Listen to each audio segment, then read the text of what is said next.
ഒരിക്കൽ കൂടെ നമ്മുടെ വീണ്ടെടുപ്പുകാരനായ നമ്മുടെ രക്ഷിതാവായ യേശു ക്രിസ്തുവിന്റെ അതുല്യമായ നാമത്തിൽ ഞാൻ നിങ്ങൾക്ക് എല്ലാവർക്കും എന്റെ സ്നേഹവന്ദനം അറിയിച്ചു കൊള്ളുന്നു. ഒരിക്കൽ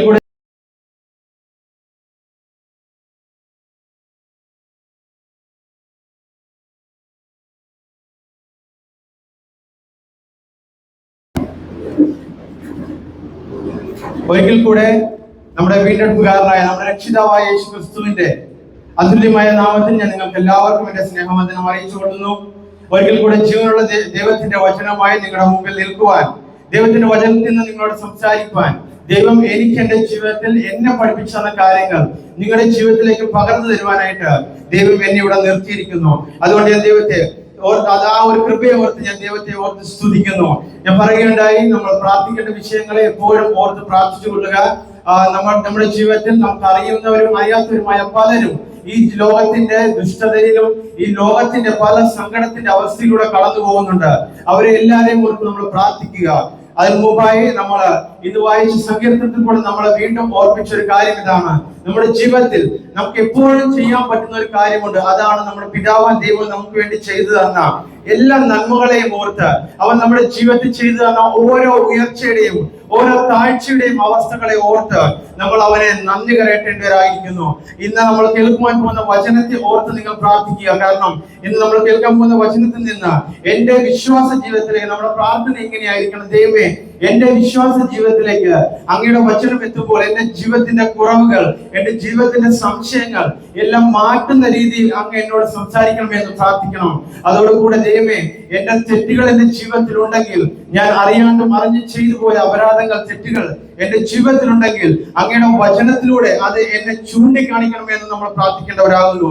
അതിനു മുമ്പ് മുന്നോടിയായി നമുക്ക് ഒരു കുറിവാക്യം വായിച്ചുകൊണ്ട് നമുക്ക് ഇന്നത്തെ ചിന്താവിഷയത്തിലേക്ക് കടക്കാം. റോമർക്ക് എഴുതിയ ലേഖനം അതിന്റെ 10-ാം അധ്യായം 6, 7, 8, 9 വാക്യങ്ങൾ നമുക്ക് വായിച്ചുകൊണ്ട് നമുക്ക് ഇന്നത്തെ ചിന്തയിലേക്ക് കടക്കാം. റോമർക്ക് എഴുതിയ ലേഖനം അതിന്റെ 10-ാം അധ്യായം 6, 7, 8, 9 വാക്യങ്ങൾ. റോമർക്ക് എഴുതിയ ലേഖനം അതിന്റെ 10-ാം അധ്യായം 6, 7, 8, 9 വാക്യങ്ങൾ നമുക്ക് വായിക്കാം. പ്രിയ ഭാഷ നമുക്ക് വേണ്ടി വായിക്കുന്നതായിരിക്കും. നമുക്ക് എല്ലാവർക്കും നമ്മുടെ ബൈബിളിൽ ശ്രദ്ധയോടെ ആ വചനങ്ങൾ കേൾക്കാം. റോമർക്ക് എഴുതിയ ലേഖനം അതിന്റെ 10-ാം അധ്യായം 6, 7, 8 വചനങ്ങൾ. വിശ്വാസത്താലുള്ള നീതിയോ ഇവണമാകുന്നു. ക്രിസ്തുവിനെ ഇറക്കണമെന്ന് വിചാരിച്ച് ആർ സ്വർഗത്തിൽ കയറുമെന്നോ? ക്രിസ്തുവിനെ മരിച്ചവരുടെ ഇടയിൽ നിന്ന് കയറ്റണം എന്ന് വിചാരിച്ച് ആര് പാതാളത്തിൽ ഇറങ്ങുമെന്നോ നിന്റെ ഹൃദയത്തിൽ പറയരുത്. എന്നാൽ അത് എന്തു പറയുന്നു? വചനം നിനക്ക് സമീപമായി, നിന്റെ വായിലും നിന്റെ ഹൃദയത്തിലും ഇരിക്കുന്നു. അത് ഞങ്ങൾ പ്രസംഗിക്കുന്ന വിശ്വാസ വചനം തന്നെ.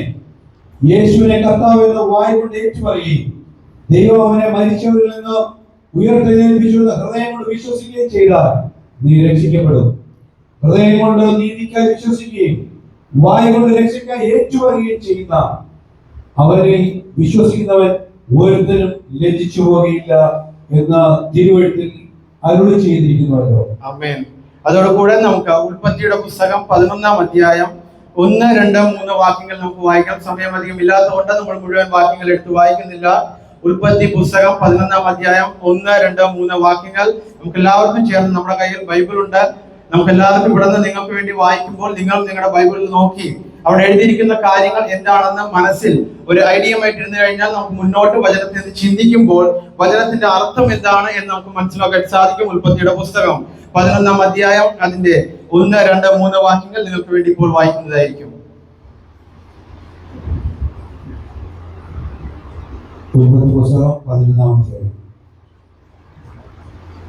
ഭൂമിയിലൊക്കെ ഒരേ ഭാഷയും ഒരേ വാക്കുമായിരുന്നു. എന്നാൽ അവർ കിഴക്കോട്ട് യാത്ര ചെയ്ത് ശിനാർ ദേശത്ത് ഒരു സമഭൂമി കണ്ട് അവിടെ കൂടിയിരുന്നു. അവർ തമ്മിൽ വരുവിൻ, നാം ഇഷ്ടിക അറുത്ത് ചുടുക എന്ന് പറഞ്ഞു. അങ്ങനെ അവർ ഇഷ്ടിക കല്ലായും പശമണ്ണ് കുമ്മായമായും ഉപയോഗിച്ചു. വരുവിൻ, നാം ഭൂതലത്തിലൊക്കെയും ചിതറിപ്പോകാതിരിപ്പാൻ ഒരു പട്ടണവും ആകാശത്തോളം എത്തുന്ന ഒരു ഗോപുരവും പണിക, നമുക്ക് ഒരു പേരുണ്ടാക്കുക എന്ന് അവർ പറഞ്ഞു. മനുഷ്യർ പണിയ പട്ടണവും ഗോപുരവും കാണേണ്ടതിന് യഹോവ ഇറങ്ങി വന്നു. അപ്പോൾ യഹോവ ഇതാ ജനമെന്ന്, അവർക്കെല്ലാവർക്കും ഭാഷയുമെന്ന്. ഇതും അവർ ചെയ്തു തുടങ്ങുന്നു. അവർ ചെയ്യുവാൻ നിരൂപിക്കുന്നതൊക്കെ അവർക്ക് അസാധ്യമാകയില്ല.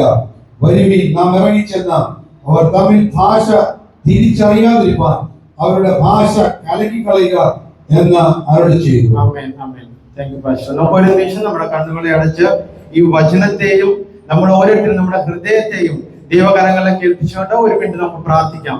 പിതാവായ ദൈവമേ, ഞങ്ങളുടെ മുമ്പാകെ വായിച്ചു കേൾപ്പിച്ച വചനത്തെ അങ്ങ് സ്തുതിക്കുന്നു, സ്തോത്രം ചെയ്യുന്നു. ഈ വചനത്തിൽ നിന്ന് ഞങ്ങൾ പഠിക്കുവാനായിട്ട് തയ്യാറായിരിക്കുന്നു. ഈ വചനത്തിന്റെ അർത്ഥങ്ങൾ, ഈ വചനത്തിന്റെ ആഴങ്ങൾ ഞങ്ങളെ പഠിപ്പിക്കണമെന്ന് പ്രാർത്ഥിക്കുന്നു. ഈ വചനത്തിലൂടെ ഞങ്ങൾ ഓരോരുത്തരുടെയും ജീവിതത്തിലേക്ക് നോക്കുവാൻ, ഈ വചനത്തിലൂടെ ഈ ഒരു ഞങ്ങൾ ആയിരിക്കുന്ന ദേശത്തിലേക്ക്, ഈ ആയിരിക്കുന്ന ഭൂമണ്ഡലത്തിലേക്ക് നോക്കിക്കൊണ്ട് അങ്ങയുടെ ആശയിൽ, ആ പ്രത്യാശയിൽ ജീവിക്കുവാനായിട്ട് ഞങ്ങളെ സഹായിക്കണമെന്ന് പ്രാർത്ഥിക്കുന്നു. വീണ്ടും വരുന്ന യേശുക്രിസ്തു നാമത്തിൽ അപേക്ഷിക്കുന്നു, കൃപയോടെ കേൾക്കുവാനാണ് പിതാവേ. ആമേൻ, ആമേൻ. ഇന്ന് നമ്മൾ കേട്ട വചനം ആദ്യം ഞാൻ വായിക്കുകയുണ്ടായി, ആദ്യം നമ്മൾ കേൾക്കുകയുണ്ടായി. റോമർക്കെഴുതിയ ലേഖനം അതിന്റെ 10-ാം അധ്യായത്തിൽ നിന്ന്, അത് കഴിഞ്ഞ് ഉൽപ്പത്തിയുടെ പുസ്തകം 11-ാം അധ്യായത്തിൽ നിന്ന് വായിക്കുകയുണ്ടായി. എഴുതിയെടുക്കാത്തവർക്ക് ഇന്ന് നമ്മുടെ ചിന്താ വിഷയം ഇവിടെ നിങ്ങൾക്ക് വേണ്ടി ഡിസ്പ്ലേ ആയിട്ടുണ്ട്, നിങ്ങൾക്ക് എഴുതിയെടുക്കാം. അതിന്റെ അർത്ഥം നിങ്ങൾ കാണുവാൻ സാധിക്കുന്നു. 1 കൊരിന്ത്യർ 14-ാം അധ്യായത്തിന്റെ 33-ാം വാക്യത്തിലാണ് അതിന്റെ അർത്ഥം ഇരിക്കുന്നത്. ഇവിടെ ഇംഗ്ലീഷിലാണ് പ്രൊജക്ട് ചെയ്യപ്പെട്ടിരിക്കുന്നത്. പക്ഷേ ഇന്ന് നമ്മൾ ചിന്താ വിഷയത്തിന്റെ മലയാളം ഞാൻ നിങ്ങൾക്ക് വേണ്ടി വായിക്കാനായിട്ട് ആഗ്രഹിക്കുന്നു. 1 കൊരിന്ത്യർ 14:33. ദൈവം കലക്കത്തിന്റെ ദൈവമല്ല, സമാധാനത്തിന്റെ ദൈവമത്രേ. ഇനി നിങ്ങളുടെ മുമ്പാകെ 2-ാം ഭാഗമായിട്ട് വായിച്ച വചനം ഉൽപ്പത്തിയുടെ പുസ്തകം 11-ാം അധ്യായം. അവിടെ നിങ്ങൾ ഒരു വാക്ക് നിങ്ങൾ കേട്ടു. ആ വാക്കിനോട് നേരെ വിരോധമായ ഒരു ടൈറ്റിലാണ്, ഒരു വിഷയത്തെ കുറിച്ചാണ് നമ്മൾ ഇന്ന് ചിന്തിക്കുവാൻ പോകുന്നത്. അവിടെ എഴുതി വെച്ചിരിക്കുന്നു, നമ്മുടെ എല്ലാവരുടെയും മാനവജാതിയുടെ ഭാഷ ഒന്നാണെന്ന് കണ്ടുകൊണ്ട് സ്വർഗത്തിൽ നിന്ന് ദൈവം ഇറങ്ങി വന്ന് അവരുടെ ഭാഷയെ കലക്കി തീർത്തു. നമ്മൾ ഇംഗ്ലീഷിൽ വായിക്കാൻ എഴുതിയിരിക്കുന്നത് കൺഫ്യൂഷൻ എന്നാണ് എഴുതിയിരിക്കുന്നത്. അപ്പോൾ ഇന്ന് നമ്മളിവിടെ കേട്ട 3-ാമത്തെ വചനം 1 കൊരിന്ത്യർ 14:33. ദൈവം കലക്കത്തിന്റെ ദൈവമല്ല, സമാധാനത്തിന്റെ ദൈവമത്രേ. നിങ്ങളൊന്ന് ചിന്തിച്ചു നോക്കിയാൽ ഈ 2 വചനങ്ങളും അങ്ങോട്ടും ഇങ്ങോട്ടും പറയുന്ന കാര്യങ്ങൾ ഒരിക്കലും നമ്മുടെ മാനവികമായ ബുദ്ധിയിൽ ചിന്തിച്ചു നോക്കിക്കഴിഞ്ഞാൽ, ഒരിക്കലും നമ്മൾ താരതമ്യം ചെയ്ത് നോക്കിയാലും അതിനെ തൂക്കി നോക്കിയാലും രണ്ടും 2 തട്ടിലിരിക്കുന്ന വാക്യങ്ങളാണ്. ഞാൻ 11-ാം അധ്യായത്തിലേക്ക് കടന്നു വരുവാനായിട്ട് ആഗ്രഹിക്കുന്നു. അതിന് മുമ്പായിട്ട് ഉൽപ്പത്തിയുടെ പുസ്തകം 1-ാം അധ്യായം 2-ാം അധ്യായം ഓരോ അധ്യായത്തിലൂടെ ഞാൻ നിങ്ങളുടെ ശ്രദ്ധയെ കേന്ദ്രീകരിച്ചുകൊണ്ട് 11-ാം അധ്യായത്തിലേക്ക് നിങ്ങളെ ഓരോരുത്തരെയും കൂട്ടി വരുത്താനായിട്ട് ആഗ്രഹിക്കുന്നു. പിതാവാൻ ദൈവം, അവിടെ എഴുതി വെച്ചിരിക്കുന്നത് ആദിയിൽ ദൈവം ആകാശവും ഭൂമിയും ഉണ്ടാക്കി. ഇവിടെ ആദിയിൽ നിന്ന് വായിക്കുമ്പോൾ നമ്മൾ ഓരോരുത്തരും വിചാരിക്കേണ്ട ഒരു കാര്യമാണ്, ഇത് ദൈവത്തിന്റെ തുടക്കമല്ല, എന്റെയും നിങ്ങളുടെയും തുടക്കത്തിനെ കുറിച്ചാണ് അവിടെ എഴുതി വെച്ചിരിക്കുന്നത്. അതുപോലെ അത് കഴിഞ്ഞ് ഓരോ ദിവസവും ഓരോ സൃഷ്ടി ഉണ്ടാക്കി കഴിഞ്ഞ് അതിന്റെ എല്ലാം സൃഷ്ടാവ് അവിടെ ഇരുന്നുകൊണ്ട് പറയുന്ന ഒരു കാര്യമുണ്ട്, ഇവയെല്ലാം നല്ലത് എന്ന് ഞാൻ കാണുന്നു, ഇവയെല്ലാം നല്ലത് എന്ന് ഞാൻ കാണുന്നു. അതിനുശേഷം നമ്മൾ വായിക്കുന്നു, എന്നെയും നിങ്ങളെയും ഈ മാനവ ജാതിയെ ഈ മണ്ണിൽ നിന്ന് താൻ ഉണ്ടാക്കിയെടുക്കുവാനായിട്ടിടയായി. ഈ മണ്ണിൽ നിന്ന് താൻ നമ്മൾ ഓരോരുത്തരെയും ഉണ്ടാക്കിയെടുത്തതിന് ശേഷം നമ്മുടെ ഈ ശരീരത്തിൽ, ഈ ശരീരത്തിൽ തന്റെ ആത്മാവിനെ പകർന്നു തന്നു. ആ ആത്മാവ് അവനോട് പറ്റിച്ചേർന്ന് അവന്റെ കൂടെ നിന്ന് ഈ ലോകമെമ്പാടും ഈ ഭൂമണ്ഡലത്തിൽ വെട്ടിപ്പെരുകുവാനായിട്ട് അവൻ ആഗ്രഹിച്ചു. പക്ഷേ 3-ാം അധ്യായത്തിൽ നമുക്ക് കാണുവാൻ സാധിക്കുന്നത്, ആജ്ഞയെ മറന്ന് ഒരു ഡൗട്ടിന്റെ പുറകിൽ, ഒരു സന്ദേഹത്തിന്റെ പുറകിൽ പോയി മാനവജാതി ആ ആത്മാവ് തന്നെ മരിക്കുവാനായിട്ടിടയായി. ഇവിടെ മരിക്കുന്നു എന്ന് ഞാൻ പറയുമ്പോൾ അതിന്റെ അർത്ഥം ഒരു പൂർണ്ണമായും തീർന്നു പോയെന്നല്ല. ആ ആത്മാവിന്റെ സ്ഥലം എവിടെയാണോ ആ സ്ഥലത്തിൽ നിന്ന് ദൂരത്ത് പോയി. നമ്മൾ ഓരോരുത്തരും നമ്മൾ ഈ ഇടയ്ക്ക് കേട്ടുകൊണ്ടിരിക്കുന്നതാണ് പലരും മരണങ്ങളെ കുറിച്ച്, ദൈവത്തിൽ വിശ്വസിച്ച് മരിച്ചവരെ കുറിച്ച് നമ്മൾ ആലോചിക്കുമ്പോൾ നമുക്ക് സന്തോഷിക്കാനുണ്ട്. അവർ ഈ ലോകത്തിൽ നിന്ന് വേർപെട്ട് അവരുടെ സൃഷ്ടാവിന്റെ അടുക്കിലേക്ക് കടന്നു പോയിരിക്കുന്നു. അപ്പോൾ ഇവിടെ നാം കാണുവാൻ സാധിക്കുന്നത്, മാനവജാതിയുടെ ആത്മാവ് നമുക്ക് വേണ്ടി പകർന്നു തന്ന ജീവന്റെ ആത്മാവ് ദൈവത്തിന്റെ വഴികളിൽ നിന്ന് മാറിപ്പോയിക്കൊണ്ടിരിക്കുകയാണ്. ഒരു കാര്യം നമ്മൾ ശ്രദ്ധിക്കണം, സൃഷ്ടാവാൻ ദൈവം 2-ാം അധ്യായം 15-ാം വചനത്തിൽ എഴുതി വെച്ചിരിക്കുന്നു, നമ്മളെ ഓരോരുത്തരെയും തക്കതായ ഒരു സ്ഥലത്ത് വേണ്ടുന്നതെല്ലാം നൽകി തന്ന മാനവജാതിയെ ഒരു സ്ഥലത്താക്കി വെച്ചുകൊണ്ട് പറഞ്ഞു. അവിടെ ഇംഗ്ലീഷ് വാക്കുകൾ ഇതാണ്, വർക്ക് ആൻഡ് കീപ് ഇറ്റ്. നിങ്ങൾ വേല ചെയ്യുക, അതിനെ പരിപാലിക്കുക എന്ന്.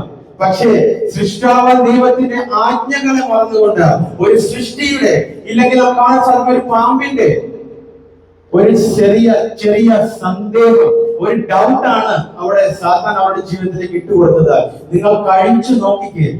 അപ്പൊ നമ്മൾ ആലോചിക്കേണ്ടത്, നമ്മുടെ എല്ലാവരുടെയും ജീവിതത്തിൽ ചില കാര്യങ്ങൾ, ചില വാക്കുകൾ കടന്നു വരുമ്പോൾ നമുക്കത് ദൈവത്തിന്റെ ആണോ അതോ അപവാദി ശാസ്ത്രന്റെ ആണോ എന്ന് നമുക്ക് അറിയുവാൻ സാധിക്കും. അവരെപ്പോഴും നമ്മുടെ ജീവിതത്തിൽ ഒരു ഡൗട്ട് ഇട്ടുകൊണ്ടാണ് കടന്നു വരുന്നത്. ഇതാണോ ഇതല്ലയോ? പക്ഷേ ജീവനുള്ള ദൈവം നമ്മോട് പറയുന്നത് ആണെങ്കിൽ ആണ് എന്നും ഇല്ലെങ്കിൽ ഇല്ല എന്നും നമ്മുടെ ജീവിതത്തിൽ ഉറപ്പോടെ പറയുന്ന ഒരു വചനങ്ങളായിരിക്കും, ശബ്ദമായിരിക്കും നമ്മുടെ പിതാവാൻ ദൈവം നമ്മളെ കേൾപ്പിക്കുന്നത്. അത് കഴിഞ്ഞ് നമുക്ക് കാണുവാൻ സാധിക്കും 4-ാം അധ്യായത്തിൽ എത്തുമ്പോൾ അവർക്കുണ്ടായ മക്കൾ, 3 മക്കൾ, കയീൻ, ഹാബേൽ, അതിൽ കയീന്റെയും ഹാബേലിന്റെയും കഥകളാണ് നിങ്ങൾ വായിക്കുന്നത്. നമുക്ക് എല്ലാവർക്കും സുപരിചിതമായ കഥകളാണ് 4-ാം അധ്യായത്തിൽ എഴുതി വെച്ചിരിക്കുന്നത്. അവിടെ മനുഷ്യ ഹൃദയത്തിലേക്ക് പക, വഞ്ചന, പ്രൈഡ്, ആ ഒരു പല ലോകപരമായ ചിന്തകളും കടന്നു വരികയാണ്. കടന്നു വരുമ്പോൾ സ്വന്തം സഹോദരനെന്നോ സ്വന്തം രക്തമെന്നോ നോക്കുന്നില്ല. എനിക്ക് കിട്ടിയില്ലെങ്കിൽ അവനെ ഞാൻ തീർത്തു കളയുക എന്നുള്ള ഒരു ആലോചനയിൽ മാനവ ജാതി എത്തി നിൽക്കുന്നു. അവിടെ നമുക്ക് കാണുവാൻ സാധിക്കുന്നത്, ദൈവം ആദ്യം ചോദിച്ചൊരു ചോദ്യമുണ്ട്, വേർ ആർ യു? നീ എവിടെയാണ്? രണ്ടാമത്തെ ചോദ്യമാണ്, where is Abel your brother? നിന്റെ സഹോദരൻ എവിടെയാണ്? മൂന്നാമത്തെ ചോദ്യമാണ്, നീ എന്ത് ചെയ്തു? ഇതെല്ലാം അറിയാവുന്ന ഒരു മനുഷ്യൻ കൊടുക്കുന്ന ഉത്തരമാണ്, ഞാൻ എന്താ ഇതിന്റെ എല്ലാത്തിനെയും കാവൽക്കാരനോ? അപ്പോൾ വചനം 2:15 നമുക്ക് വളരെ വ്യക്തമായിട്ട് പറയുന്നു, അതെ, നിന്റെ സഹോദരന്റെയും നിന്റെ സഹോദരിയെയും ഈ ലോകത്തിൽ സൃഷ്ടിച്ച ഓരോ സൃഷ്ടികളുടെയും ഒരു കീപ്പറായിട്ട്, ഒരു സംഭാരകനായിട്ട്, ഒരു സെക്യൂരിറ്റി ആയിട്ട് നിന്നെ ദൈവം അവിടെ ആക്കി വെച്ചിരിക്കുന്നു. അതോടുകൂടെ നിനക്ക് വേണ്ട നന്മകളെല്ലാം അവൻ നൽകി തന്നിരിക്കുന്നു. പക്ഷേ ആ നന്മകൾ അനുഭവിച്ചു കൊണ്ടിരിക്കുമ്പോൾ എന്റെയും നിങ്ങളുടെയും ജീവിതത്തിൽ വരുന്ന ചില സന്ദേഹത്തിന്റെ വാക്കുകൾ അവിടെ നമ്മുടെ വിശ്വാസ ജീവിതത്തിൽ നിന്ന് നമ്മൾ പതറിപ്പോകും. അത് കഴിഞ്ഞ് 4:16 വായിക്കുമ്പോൾ നമുക്ക് കാണുവാൻ സാധിക്കുന്നത്, കയീൻ ദൈവത്തിൽ നിന്ന് അകന്ന് കിഴക്കോട്ട് പോയി എന്നാണ് എഴുതിയിരിക്കുന്നത്. 16-ാം വചനം, 4:16.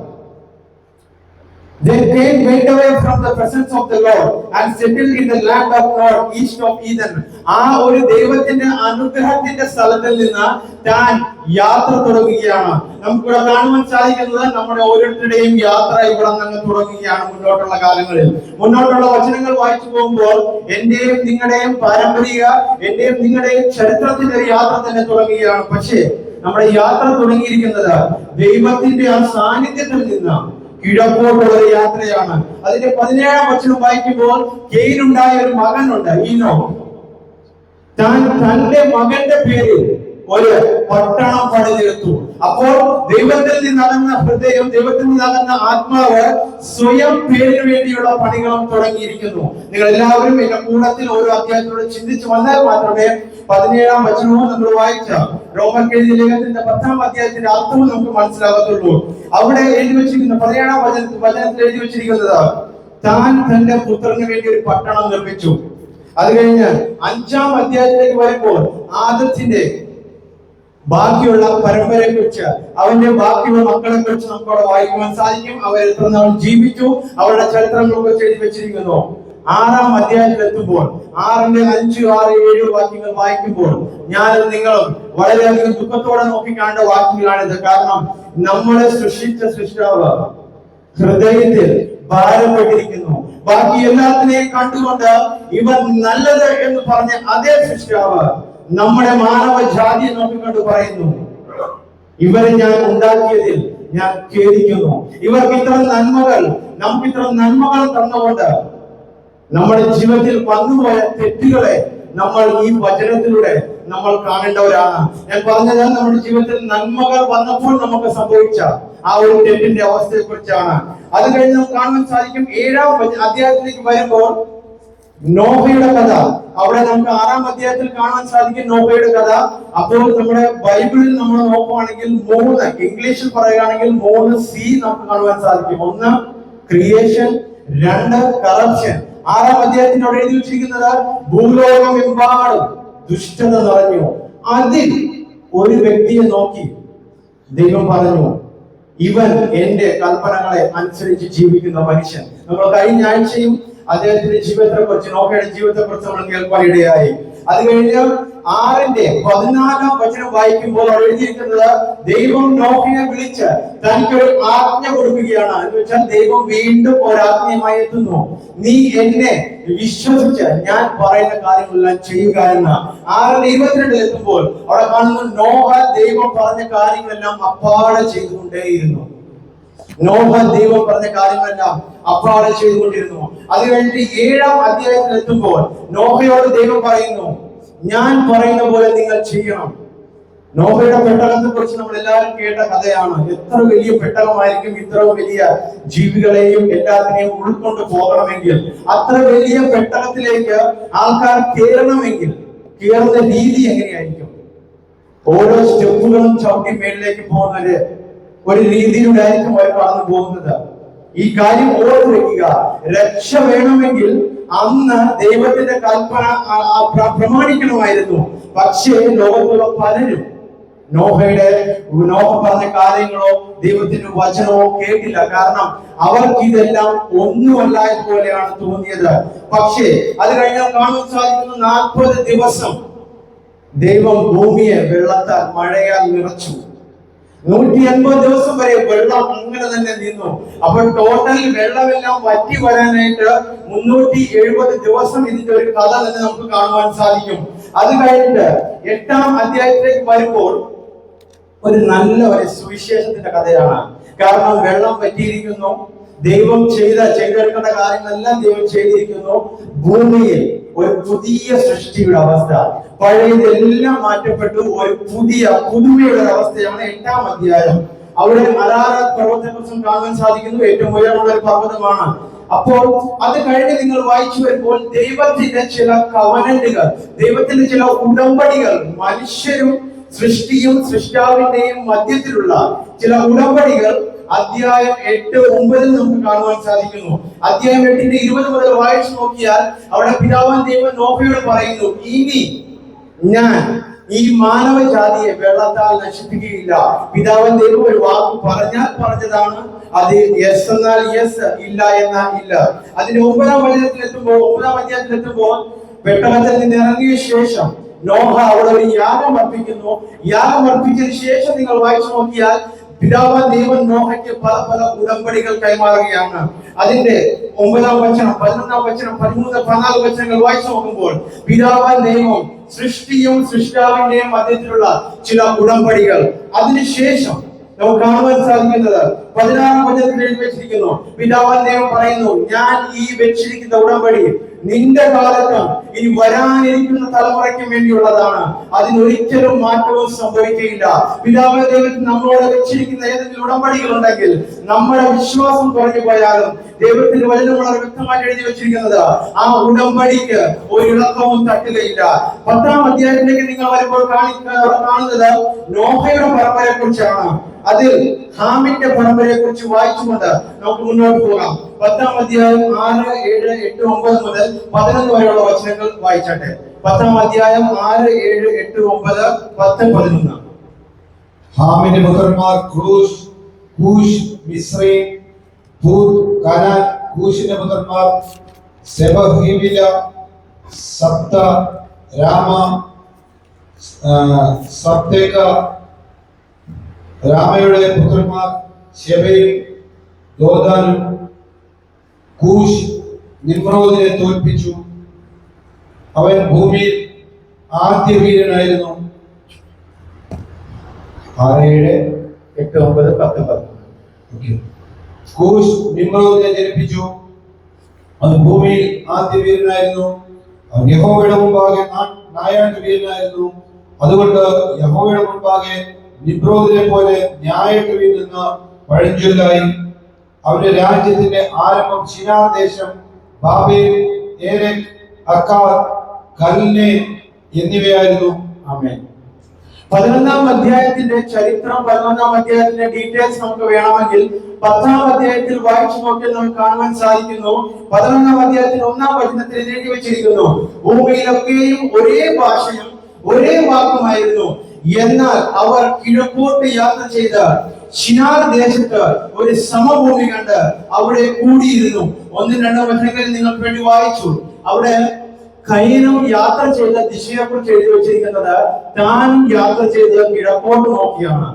ബൈബിളിൽ ഉൽപ്പത്തിയുടെ പുസ്തകത്തിൽ നിങ്ങൾ എവിടെയൊക്കെ കിഴക്കോട്ട് യാത്ര ചെയ്തു എന്ന കഥകൾ വായിച്ചിട്ടുണ്ടോ അവരുടെ എല്ലാം ജീവിതത്തിൽ ചെന്ന് ബാധിച്ചത് ഒരു ദുഃഖത്തിന്റെ അവസ്ഥയിലായിരുന്നു. അതിന്റെ രണ്ടാമത്തെ ഉദാഹരണമാണ് എഴുതിയിരിക്കുന്നത്. ഞാൻ ഒരിക്കലും ഈ കാര്യം പറയുകയല്ല, നമ്മൾ കിഴക്കോട്ട് പോകരുത് എന്ന് ഞാൻ പറയുകയല്ല. ഒരു കാര്യം ഒരു അടയാളത്തിൽ പറയുകയാണ്. ദൈവത്തിന്റെ സന്നിധിയിൽ നിന്ന് സ്വന്തം ഇഷ്ടപ്രകാരം വെളിയിലേക്ക് നടന്നു പോയവർ, പാപത്തിന്റെ അടിമത്തത്തിലേക്ക് നടന്നു പോയവർ ഒരിക്കലും അവർക്ക് സുഖജീവിതം ലഭിച്ചിട്ടില്ല എന്ന് വചനം പറയുന്നു. 3-ാം വചനം 11-3 അവർ തമ്മിൽ വരുവിൻ നാം ഇഷ്ടിക അറുത്ത് ചുടുക എന്ന് പറഞ്ഞു. അങ്ങനെ അവർ ഇഷ്ടിക കല്ലായും പശമണ്ണ കുമ്മായമായും ഉപയോഗിച്ചു. അവിടെ തങ്ങൾ അങ്ങോട്ടും ഇങ്ങോട്ടും നോക്കി അവർ പറയുന്നത് ശിനാർ ദേശത്ത് അവരെത്തിയപ്പോൾ അവർ നല്ല സ്ഥലം കണ്ടു. ആ സ്ഥലത്തെ നോക്കി അവർ പറഞ്ഞു ഇവിടെ നമുക്ക് ചിലതെല്ലാം ചെയ്യാം. അത് കഴിഞ്ഞിട്ട് ഞാൻ 10-ന്റെ 6, 7, 8, 9 വചനങ്ങൾ വായിപ്പിക്കാൻ കാര്യം ഇതാണ്. ഒരു വലിയ ലീഡർ നമ്മുടെ മുന്നിലുണ്ടെങ്കിൽ, ഒരു വലിയ പരാക്രമശാലി നമ്മുടെ മുന്നിലുണ്ടെങ്കിൽ ഉറപ്പായും നമ്മൾ അവന്റെ വചനങ്ങൾ, അവന്റെ ആജ്ഞകൾ കേട്ട് ജീവിക്കുന്നവരായിരിക്കും. ഇവിടെ നമ്മൾ അങ്ങനത്തെ ഒരാളെ കുറിച്ച് വായിച്ചു, നിമ്രോദിനെ കുറിച്ച്. അപ്പോൾ ഈ ബാബേൽ ഗോപുരത്തിന്റെ ആർക്കിടെക്ചറിലെ ഡിസൈനർ ആരാന്ന് ചോദിച്ചാൽ നമുക്ക് എടുത്ത് കാണിക്കുവാൻ സാധിക്കും, അത് നിമ്രോദ് തന്നെ ആയിരിക്കും. കാരണം തന്റെ പാരമ്പര്യമായ കാര്യം ആലോചിച്ച് നോക്കിയാൽ അവിടെ എഴുതി വെച്ചിരിക്കുന്നത് അങ്ങനെയാണ്. തന്നെ പോലെ പരാക്രമശാലി ആ സമയത്ത് ആരുമില്ലായിരുന്നു. അങ്ങനെയുള്ള ഒരു നേതാവാണ് ജനത ശിനാർ ദേശത്തേക്ക് കടന്നു പോയിട്ട് അവർ അവിടെ ചില വസ്തുക്കൾ സ്വരുക്കൂട്ടിക്കൊണ്ട് അവർക്ക് വേണ്ടി, അവരുടെ രക്ഷയ്ക്ക് വേണ്ടിയുള്ള ചില കാര്യങ്ങൾ ചെയ്തെടുക്കുകയാണ്. അതിന്റെ 4-ാം വചനങ്ങൾ വായിക്കുമ്പോൾ കാണാൻ സാധിക്കുന്നത് വരുവിൻ നാം ഭൂതലത്തിലൊക്കെയും ചിതറിപ്പോകാതിരിക്കാൻ ഒരു പട്ടണം ആകാശത്തോളം എത്തുന്ന ഒരു ഗോപുരവും പണിക, നമുക്ക് ഒരു പേരുണ്ടാക്കുക എന്ന് അവർ പറഞ്ഞു. കയീനും തന്റെ മുന്നോട്ടുള്ള തന്റെ ജനറേഷന് ഒരു പേരുണ്ടാക്കാനായിട്ടാണ് ഈനോക്ക് എന്നൊരു പട്ടണം പണിതത്. അപ്പോൾ മാനവിക ജനതയുടെ ഇന്റൻഷൻ, സ്വഭാവം, അവരുടെ ചിന്തകൾ എങ്ങനെയാണെന്ന് ഈ വചനം വളരെ വ്യക്തമായിട്ട് നമ്മളോട് വിളിച്ചു പറയുന്നു. ഈ വചനങ്ങൾ നമ്മൾ ഇന്ന് കേൾക്കുമ്പോൾ ഈ ലോകത്ത് നടക്കുന്ന കാര്യങ്ങളെ നമുക്ക് 2 രീതിയിൽ കാണുവാൻ സാധിക്കും. ഒന്ന്, ഈ ലോകത്ത് നടക്കുന്ന ഓരോ കാര്യങ്ങളെയും ഈ ലോകപരമായ ഒരു കണ്ണിലൂടെ കണ്ട് പേടിച്ച് ഒരു കൺഫ്യൂഷനായ ഒരു കലക്കത്തിന്റെ അവസ്ഥയിൽ ജീവിക്കുവാൻ നമുക്ക് സാധിക്കും. അതോടുകൂടി ഈ ലോകത്ത് നടക്കുന്ന ഓരോ കാര്യങ്ങളെയും ഈ വചനത്തിന്റെ കണ്ണുകളെ കൂടെ കണ്ട് നമ്മൾ നോക്കി കാണുകയാണെങ്കിൽ നമുക്ക് ഓരോരുത്തരുടെയും ജീവിതത്തിൽ ഇന്ന് നമ്മളിവിടെ കേട്ട വിഷയത്തെ കുറിച്ച് തന്നെ നമുക്ക് കാണുവാൻ സാധിക്കും. ശാന്തിയുള്ള ഒരു ജീവിതമായിരിക്കും. കാരണം സംഭവിച്ചതും സംഭവിച്ചുകൊണ്ടിരിക്കുന്നതും സംഭവിക്കാൻ പോകുന്നതും ഈ സത്യവചനത്തിൽ എഴുതി വെച്ചിരിക്കുന്നു. ഈ സത്യവചനം അറിയുകയെ, ഈ സത്യവചനത്തിന്റെ അടിസ്ഥാനം ഇല്ലാതെ ഈ ലോകത്തിൽ ഒന്നും സംഭവിക്കുന്നില്ല. അങ്ങനെയെങ്കിൽ ഇന്ന് ഈ ലോകത്ത് നടക്കുന്ന പല കാര്യങ്ങളെയും നമ്മൾ നോക്കുകയാണെങ്കിൽ നമ്മൾ വായിച്ചു വരുന്ന ആ മാനവ ജനതയുടെ ചില ക്രിയകൾ കൊണ്ട് ഈ ലോകത്തിൽ സംഭവിക്കുന്ന ഒരു പ്രക്രിയ നമുക്ക് കാണുവാൻ സാധിക്കും. അവിടെ അവർ പറയുന്നു വരുവിൻ നമ്മൾ നമുക്ക് വേണ്ടി ചിലതെല്ലാം ചെയ്യണം.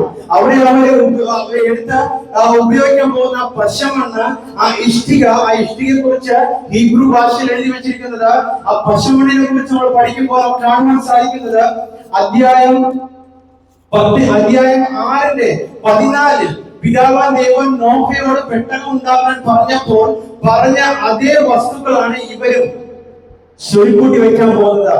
ഇന്നത്തെ ഇറാഖ്, ഇന്നത്തെ സദർ മെസപ്പൊട്ടോമിയ, ഈ സ്ഥലങ്ങളാണ് ഈ ശിനാർ എന്ന് പറഞ്ഞ ദേശം.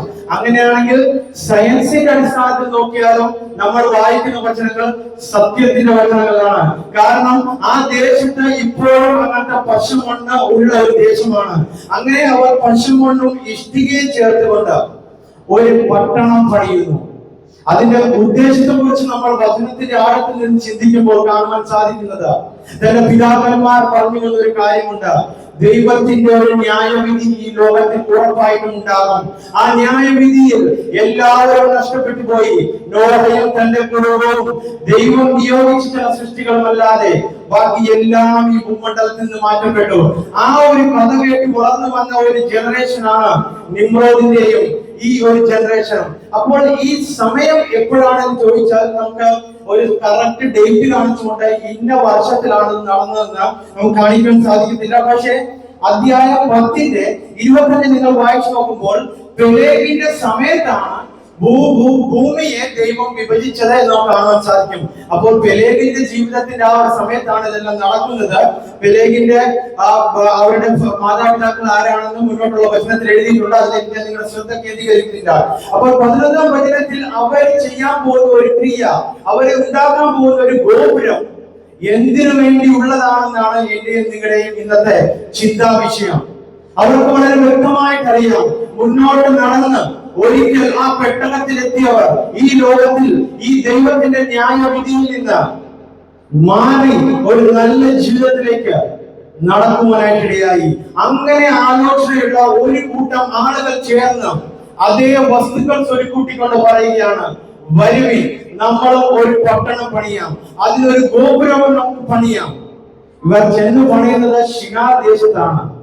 ഷിനാർ ദേശം അവർക്ക് നല്ലത് എന്ന് കണ്ടുകൊണ്ടാണ് അവർ അങ്ങോട്ട് പോയത്. അതാണ് ഞാൻ പറഞ്ഞത്, കിഴക്കോട്ടാണ് അവർ യാത്ര ചെയ്തത്.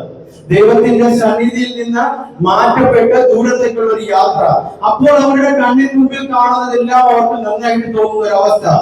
അങ്ങനെ അവർ പണിത് കഴിഞ്ഞപ്പോൾ അവരുടെ വിചാരങ്ങൾ ഇങ്ങനെയായിരുന്നു, ഞങ്ങൾ പണിയുന്ന ഈ പട്ടണത്തിന്റെ ഉള്ളിൽ ഇനി ഒരു ജലപ്രളയം വന്നാൽ വെള്ളം കയറരുത്. ഇനി ഒരു ജലപ്രളയം, ഇവിടെ ജലപ്രളയത്തെ നമുക്ക് കാണാൻ സാധിക്കുന്നത് ദൈവത്തിന്റെ ഒരു ന്യായവിധി എന്ന അർത്ഥത്തിലാണ്. ഇനി ഒരു ന്യായവിധി ഈ ഭൂമിയിൽ വന്നാൽ ഞങ്ങൾ അതിൽ അകപ്പെട്ട് പോകാതിരിക്കേണ്ടതിന് നമുക്ക് ഉയർച്ചയിൽ നമുക്ക് നല്ല ഹയത്തിൽ ഉയരത്തിൽ നമുക്കൊരു ഗോപുരവും പട്ടണവും പണിയാം എന്ന് വെച്ചാൽ ദൈവം അധ്യായം 8-9 നോഹയോട് പറഞ്ഞ ആ ഉടമ്പടികളെ പോലും സംശയിച്ചുകൊണ്ട് പാപത്തിൽ ജീവിച്ചു പോകുന്ന ഒരു ജനത, അവരുടെ പാപത്തിന്റെ ജീവിതത്തിൽ നിന്നുകൊണ്ട് തന്നെ അവർ ചിലതെല്ലാം കെട്ടിപ്പടുക്കുകയാണ് സ്വയം രക്ഷയ്ക്ക് വേണ്ടി. എന്നാൽ ഇന്ന് നമ്മൾ വായിച്ച റോമർക്ക് എഴുതിയ ലേഖനം അവിടെ എഴുതി വെച്ചിരിക്കുന്നത്, ഈ ലോകത്ത് ആർക്കും സാധിക്കുകയില്ല, ഈ ലോകത്തും ആകാശത്തും സ്വർഗത്തിനും വേറെ ഒരുത്തരും സാധിക്കുകയില്ല ഈ ലോകത്തിലേക്ക് രക്ഷ കൊണ്ടുവരുവാനായിട്ട് എന്നുള്ളത്. അവിടെ വചനം വളരെ വ്യക്തമായിട്ട് പറയുന്നു, ഈ ലോകത്തിലേക്ക് രക്ഷ വരണമെങ്കിൽ ഒരുവൻ ഈ ലോകത്തിലേക്ക് ഇറങ്ങി വരണം എന്നാണ് അവിടെ വചനം നമ്മളെ പഠിപ്പിക്കുന്നത്. 11ാം അധ്യായത്തിന്റെ 5, 6, 7 വചനങ്ങൾ വായിക്കുമ്പോൾ ഇവരുടെ ചില പണികൾ കണ്ടുകൊണ്ട് ഇവർ ഇത്രയും വലിയ ഗോപുരം ഉയർത്തി പൊക്കിയത് അവിടെ ദൈവമായിട്ടുള്ള ഒരു കണക്ഷൻ സ്ഥാപിക്കുവാനായിട്ടായിരിക്കും. ഇല്ലെങ്കിൽ അത്രയും ഉയരത്തിൽ ഒരു ഗോപുരം പണിയേണ്ട ആവശ്യമില്ല. പക്ഷെ അതിന്റെ വചനങ്ങൾ വായിക്കുമ്പോൾ കാണുന്നത് ദൈവം ഭൂമിയിൽ ഇറങ്ങി വന്നത് നോക്കേണ്ടി വന്നു. ദൈവം ഭൂമിയിൽ ഇറങ്ങി വന്ന് അതിനെ നോക്കിക്കൊണ്ട് പറഞ്ഞു, ഇവരുടെ ഭാഷ ഒന്ന്, ഇവരുടെ വിചാരങ്ങൾ ഒന്ന്, ഇതെല്ലാം ഒരു തുടക്കം മാത്രമാണ്. അവർ ചെയ്യുന്നതിന്റെ ഒരു തുടക്കം മാത്രമാണ് ഇത്. അവരുടെ സ്വയ രക്ഷയ്ക്ക് വേണ്ടി അവർ പാപത്തിന്റെ അടിമത്തത്തിൽ നിന്നുകൊണ്ട് ചെയ്യുന്ന ചില പ്രക്രിയകൾ മാത്രമാണ് ഇത്. അതുകൊണ്ട് എന്ത് ചെയ്യാമെന്നാണ് ദൈവം പറഞ്ഞത്, ഇവരുടെ ഭാഷയെ നമ്മൾ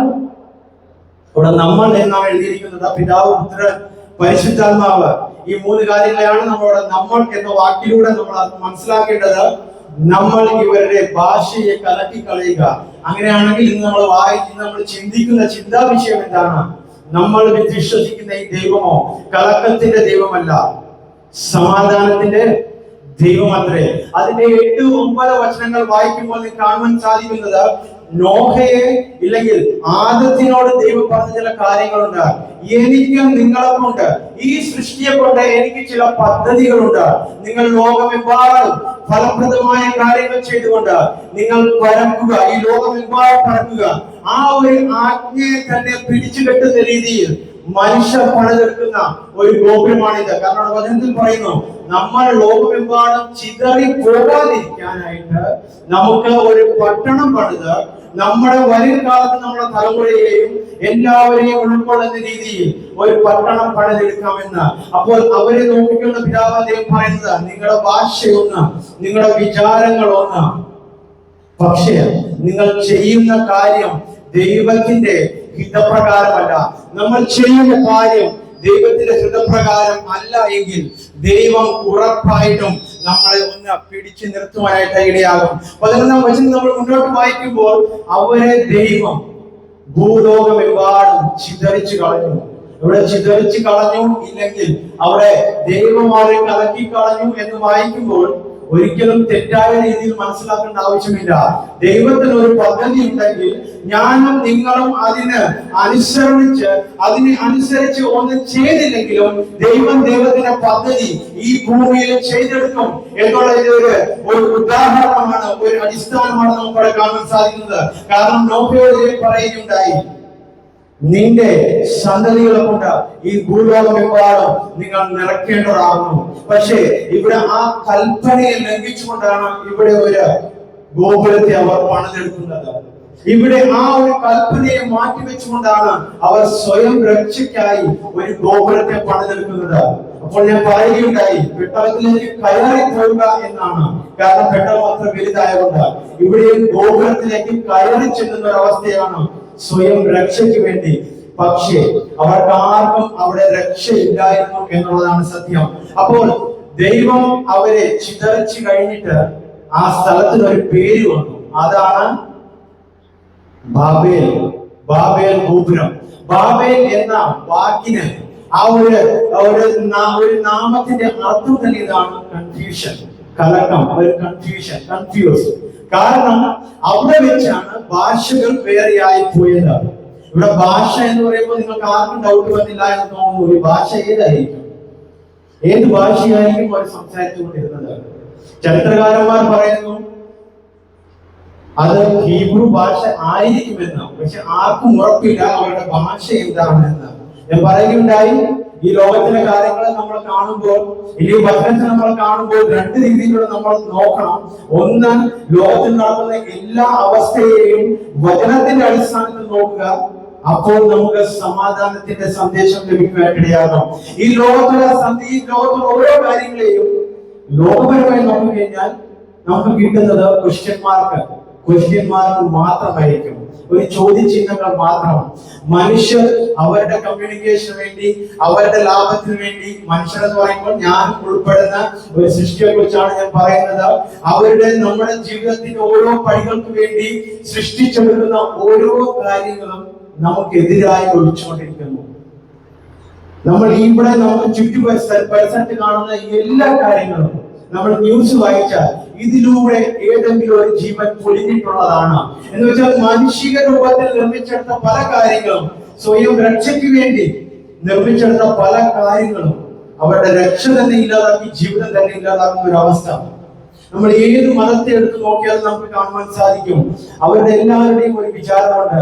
ചില സ്ഥലങ്ങളിൽ ഞങ്ങൾ ഉയരത്തിലേക്ക് ചെന്നു കഴിഞ്ഞാൽ, ചില സാന്നിധ്യത്തിൽ ഞങ്ങൾക്ക് ചെല്ലണമെങ്കിൽ ചില പടികൾ ചവിട്ടി കയറി ചെന്നു കഴിഞ്ഞാൽ ഞങ്ങൾക്ക് അവിടെ രക്ഷയുണ്ട് എന്ന് വിചാരിക്കുന്ന ഒരു ജനത്തിന്റെ മധ്യത്തിലാണ് ഞാനും നിങ്ങളും ഈ സത്യസുവിശേഷത്തിൽ വിശ്വസിച്ച് ജീവിക്കുന്നത്. വചനം വളരെ വ്യക്തമായി പറയുന്നു, അങ്ങനെയുള്ള ഒരു ജനതയ്ക്ക് ഈ സത്യസുവിശേഷം ഒരു ചിരിയുടെ കാരണമാണ്. അവർ പറയുന്നത് ഇതിൽ ഒരു അർത്ഥവുമില്ല എന്ന്.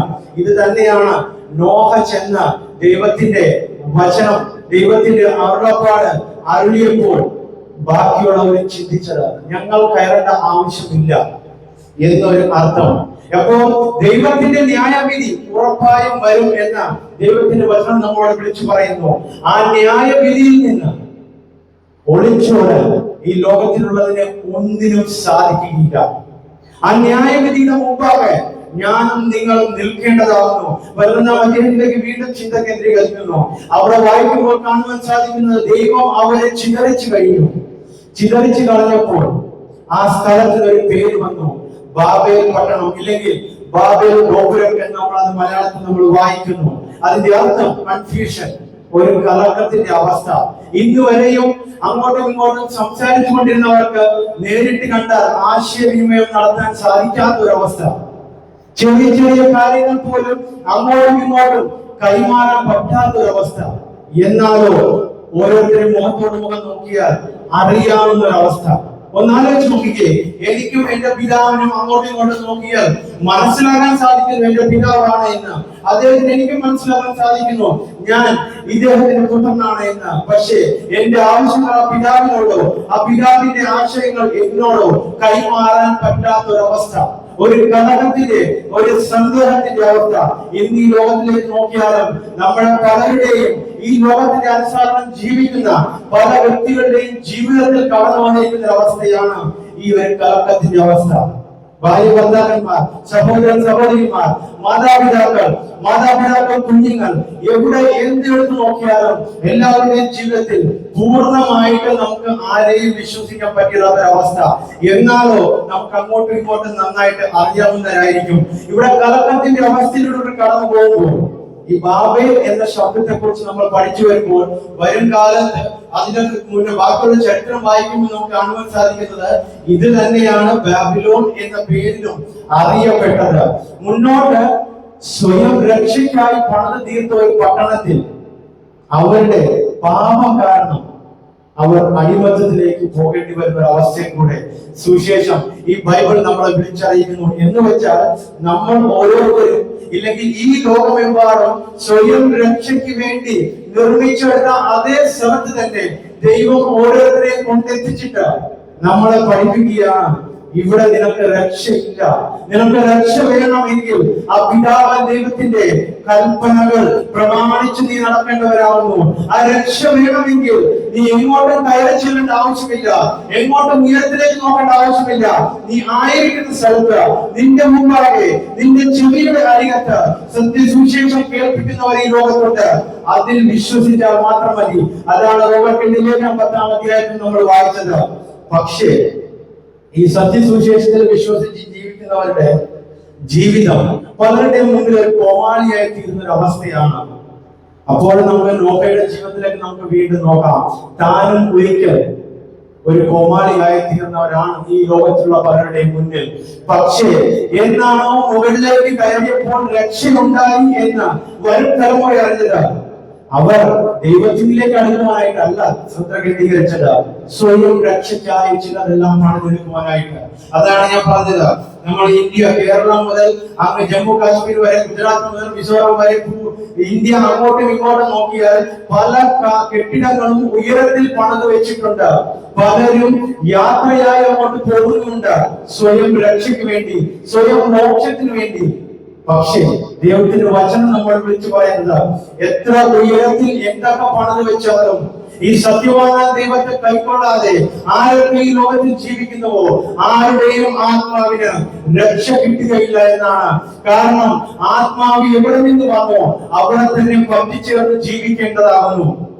അപ്പോൾ പാപം കടന്നു വന്നപ്പോൾ എന്റെയും നിങ്ങളുടെയും ഈ ഒരു ചരിത്രത്തിൽ നമ്മൾ നോക്കുമ്പോൾ കാണുവാൻ സാധിക്കുന്നത്, ഞാൻ നിങ്ങളും ആയിരിക്കുന്ന ഈ അവസ്ഥയാണ് ഉൽപ്പത്തിയുടെ പുസ്തകം ചൂണ്ടിക്കാണിക്കുന്നത്. ഞാൻ ഓർമ്മിക്കേണ്ടായി, ആദ്യത്തെ സി ഇതാണ് ക്രിയേഷൻ, രണ്ടാമത്തെ ശ്രീ ഇതായിരുന്നു കറപ്ഷൻ, ദുഷ്ടത നിറഞ്ഞ ഒരു ലോകം.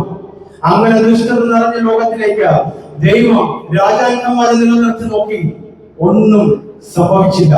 2 രാജാക്കന്മാർ 20-ാം അധ്യായത്തിൽ വായിക്കുമ്പോൾ ദൈവം വിളിച്ചു വേർതിരിച്ച് ജനം പോലും, ദൈവം വിളിച്ച് വേർതിരിച്ച് തലവനാക്കി നിർത്തിയവർ പോലും സ്വയം രക്ഷയ്ക്കായി സ്വയം ജീവിതത്തിലേക്ക് അവരുടെ ജീവിതം തന്നെ കേന്ദ്രീകരിക്കുന്നു. എന്ന് വെച്ചാൽ രാജാക്കന്മാർ പോലും വീണു പോകുന്നൊരവസ്ഥ. പല പ്രവാചകന്മാരും സത്യത്തിന്റെ വചനമായിട്ട്, ദൈവത്തിന്റെ വചനമായിട്ട് നിന്നു. ആരെയും ഈ ജനം കൈക്കൊണ്ടില്ല. അങ്ങനെയിരിക്കെ രണ്ടാമത് അടിമത്തത്തിലേക്ക് കടന്നുപോയ ജനതയോട് ഇസക്കിയേൽ, ജെറമ്യാവ് വചനങ്ങൾ നമ്മൾ വായിക്കുമ്പോൾ കാണുവാൻ സാധിക്കുന്നത്, ദൈവം പറയുന്നത്, നിന്നെ അയച്ചത് ഞാൻ തന്നെയാണ്. ഒരിക്കലും ശത്രു നമ്മളെ കീഴ്പ്പെടുത്തിയതായിട്ടല്ല വചനം പറയുന്നത്.